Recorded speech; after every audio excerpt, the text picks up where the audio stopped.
আসসালামু আলাইকুম ভিউয়ার্স, আশা করতেছি আপনারা যে যেখানে আছেন আল্লাহর অশেষ রহমতে ভালো আছেন। আলহামদুলিল্লাহ আমি ভালো আছি। বাসায় যারা টাকি মাছ পছন্দ করেন অবশ্যই তাদের বাসায় সবসময়ের জন্য টাকি মাছ থাকে। তো অল্প কিছু টাকি মাছ হইলে কিন্তু এরকম সুন্দর একটা রেসিপি তৈরি করে বাসায় খাইতে পারবেন। তো আমি এখানে কিন্তু অল্প কিছু পরিমাণ টাকি মাছ দিয়ে কিন্তু রান্নাটা করে নিয়েছিলাম। আমার অনেক ফেভারিট একটি রান্না, তা হচ্ছে টাকি মাছ দিয়ে আলুর এই তরকারিটা। তো যাই হোক, এখানে আমি পেঁয়াজ দিয়েছি, তারপরে শুট মরিচের গুঁড়ো দিয়েছি, তারপর দিয়ে দিলাম হলুদ গুঁড়ো। এরপর যা অ্যাড করব তা হচ্ছে তেল, হালকা একটু তেল দিলাম যেহেতু আমি এটা ভাজি করব, যার কারণে এখানে অল্প পরিমাণ তেল অ্যাড করলাম। এরপর রসুন দিয়ে দিলাম এবং রসুন বাটা এবং জিরা বাটা দিয়ে দিলাম। এরপর যা আমি অ্যাড করব, তো রসুন বাটা আমি জিরা বাটা আমি আরেকটু দিয়ে দিলাম যেহেতু জিরাটা আমার একেবারে লেগে গিয়েছে, ফ্রিজে রাখার ফলে উঠতেছে না। তো যাই হোক, এটাকে আমি এখন মেখে নেব। মেখে দেওয়ার পর কিন্তু আমি এটাকে পানি দিয়ে দেবো। তো আমি লবণ দিইনি, লবণটা একটু পরে অ্যাড করব। আমি নিচ থেকে লবণ আনতে পাঠিয়ে দিয়েছি। তো যাই হোক, এটাকে আমি এখন মেখে দিয়ে চুলাতে তুলে দেবো। এক কথায় আমি বলতে চাই, এই খাবারটা গরম ভাতের সঙ্গে এতটাই একটা মজাদার একটি খাবার তা বলার বাইরে। সত্যি আপনারা বাসায় তৈরি করে না খাইলে বুঝবেন না যে এই ভাজিটা কতটা পারফেক্ট এবং কতটা সুন্দর লাগে খাইতে, কতটা সুস্বাদু হয়।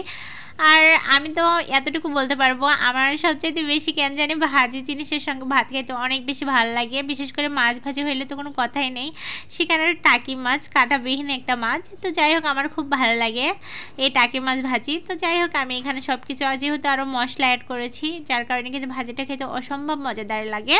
আপনারা চাইলে বাসায় একবার হলেও কিন্তু রান্না করে খেতে পারেন। এ পর্যায়ে কিন্তু কথা বলতে বলতে আমার কিন্তু টাকি মাছটা সিদ্ধ হয়ে এসেছে, অর্থাৎ আমি এখন এটাকে ভেজে নিব। তা আমি প্রথমে যা করবো, এখানে তেল দিয়ে দেবো। আমি কিন্তু তেল অল্প করে দিয়েছিলাম, এখানে তেল দিয়ে দিলাম। এরপর আমি কিছু পেঁয়াজ দেবো, পেঁয়াজটাকে সুন্দর করে ভেজে নেব।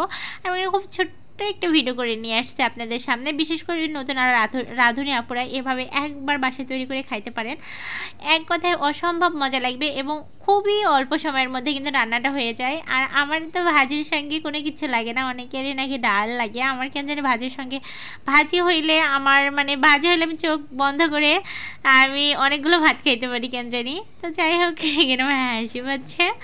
আসলে হাসি পাওয়ার মতো কথা না, এটা অসম্ভব মজাদার একটি খাবার, অবশ্যই দেখেই বুঝতে পারতেছেন। এটা যখন আমার পারফেক্টভাবে ভাজিটা লাস্টের পর্যায়ে দেখতে পাবেন, তখন কিন্তু আপনাদেরও মনটা অনেক ভালো হয়ে যাবে।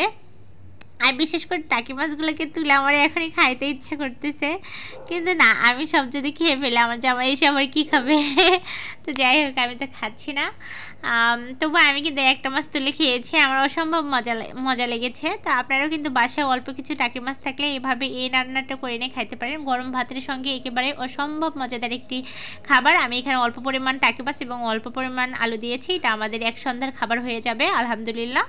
তো অবশেষে আমার রান্নার কালারটা দেখে বুঝতে পেরেছেন এটা কতটা সুস্বাদু হয়েছে। তো এই ছিল আমার ভিডিও, সাবস্ক্রাইব করে প্লিজ সবাই পাশেই থাকবেন। এত কষ্ট করে ভিডিও করে যাদের আপনাদের ভালোবাসা না পাই খুবই খারাপ লাগে। তো এই ছিল আমার ভিডিও এবং রান্নার কালার। আল্লাহ হাফেজ।